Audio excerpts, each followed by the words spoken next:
आपके ऊपर कोई मुसीबत आ जाए, धैर्य को टूटने मत देना, हिम्मत हारने न पाए, रोने के लिए मत बैठना। रोने से समस्या का समाधान नहीं होता है, दुखी होने से समस्या दुगनी हो जाती है। संघर्ष के बीच में भी, कष्टों के बीच में, जैसे कांटों की गोद में गुलाब खिलता है, ऐसे दुखों के कांटों के बीच में अपनी जिंदगी के गुलाब को खिलने देना। चिंता और असमंजस न करना। जो तुमने पाया है सब यहीं पाया है, जो भी खोओगे यहीं खोओगे। साथ में ना कुछ लाए हो न लेकर जाओगे। चिंता किस बात की करते हो?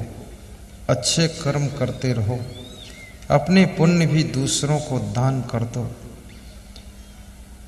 अपनी तपस्या भी दूसरों की सुख सुविधा के लिए दान करो। ऐसा बोलो कि मेरा पुण्य भी लग जाए और आपका कल्याण हो जाए। अच्छाइयाँ सबको सिखाते चलो, प्रेम की गंगा बहाते चलो। अपने मन को कभी निराश न होने दो, क्योंकि निराश हुआ व्यक्ति मरे हुए जैसा ही होता है। जिंदा तो है, सांस तो चलती है, लेकिन अब किसी काम के लायक नहीं रह गया है। निराशा मृत्यु का दूसरा नाम है। जिसके जीवन में निराशा आ गई, डिप्रेशन आ गया, वह व्यक्ति बहुत कुछ करने योग्य था, लेकिन अब कुछ नहीं कर सकेगा। हमेशा उत्साह से अपने को भरा रखिए, मनोबल को कमजोर न होने दीजिए, आत्मबल को ऊंचा रखिए और बड़ा सोचिए, अच्छा सोचिए, समय पर सोचिए और उसको करने के लिए कदम भी उठाइए। क्योंकि सोचते तो बहुत से लोग अच्छा हैं, लेकिन करते नहीं हैं तो उसका रिजल्ट कुछ मिलता नहीं है। इसलिए कार्य को प्रारंभ भी कीजिए। और मैं ये भी निवेदन करूंगा, तीर्थ स्नान करने के लिए यदि समय न मिले तो अपने बूढ़े दादा दादी के पैर छू लेना, 10 मिनट उनके पास में बैठकर मीठी मीठी बातें कर लेना, उनको धन्यवाद दे देना कि दादाजी आपने बहुत अच्छा मकान बनाया। भले अच्छा हो न हो, लेकिन उस समय की परिस्थिति के अनुसार अच्छा ही है। अपने माता पिता को भी धन्यवाद देना कि आप भी महान हो। आपने किन किन संकट की परिस्थितियों में इस घर को खाने पीने का इंतजाम किया, मेरा पालन पोषण किया। धन्यवाद देने की आदत बनाइए, इससे आपका मन खुश रहेगा। अपने से छोटों को आशीर्वाद देने की प्रैक्टिस कीजिए, इससे मन में प्रसन्नता भरेगी। बद्दुआएं देने की आदत को छोड़िए, शुभ कामना कीजिए, सबका कल्याण हो, सबका मंगल हो, किसी के घर में अमंगल ना हो, सबके घर में शांति हो। बच्चों को अच्छे संस्कार दीजिए और अच्छे कर्म कीजिए।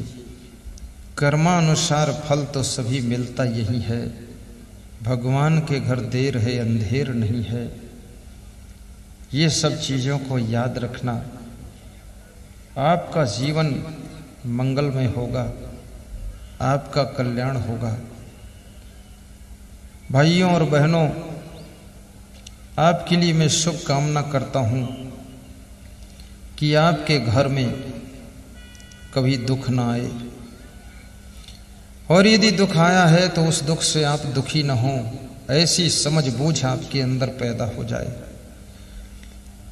कोई हानि आपको रुला ना सके, कोई पीड़ा आपको दुखा न सके, कोई नुकसान आपको परेशान न कर सके, किसी की कठोर वाणी भी आपको घायल न कर सके।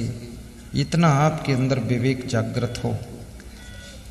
और कुछ भी खो जाए लेकिन आपकी खुशियां खो न सके, आपका आनंद सदैव चिरंजीवी बना रहे, आपकी प्रसन्नता आपके मुखमंडल पर झलकती रहे। अपने माता पिता के सामने मुस्कुरा करके आप पहुंच सके, अपने वाइफ को हंस करके मिल सके, ऐसी शक्ति युक्ति आपके अंदर पैदा हो। अपने पति से हंसते हंसते बात करने की कला आपकी विकसित हो। अपने बच्चों के साथ में प्रेम करने की शैली आपकी विकसित हो। अपने घर को साफ सुथरा रखने का आपका स्वभाव बने। संत गुरु की वाणी आपके घर में सुबह शाम गूंजती रहे। आपके घर में गंदी तस्वीरें न लगें। आपके माता पिता की तस्वीर हो, दादा दादी की तस्वीर हो, देशभक्त सुभाष चंद्र बोस, चंद्रशेखर आजाद की तस्वीर हो। आपके घर में कोई संत महान पुरुष का फोटो लगा हो, उनका दर्शन करो, उनकी पूजा करो, उनको हाथ जोड़कर नमस्कार करो। चित्र से उनके चरित्र की याद आती है। ये चित्र कोई साधारण चीज नहीं है। चरित्रहीन का चित्र कभी मत लगाओ। ये हीरोइन और हीरो की पूजा मत करो। संत महान पुरुषों की पूजा करो। उनके चित्र आपके हर कमरे में होने चाहिए।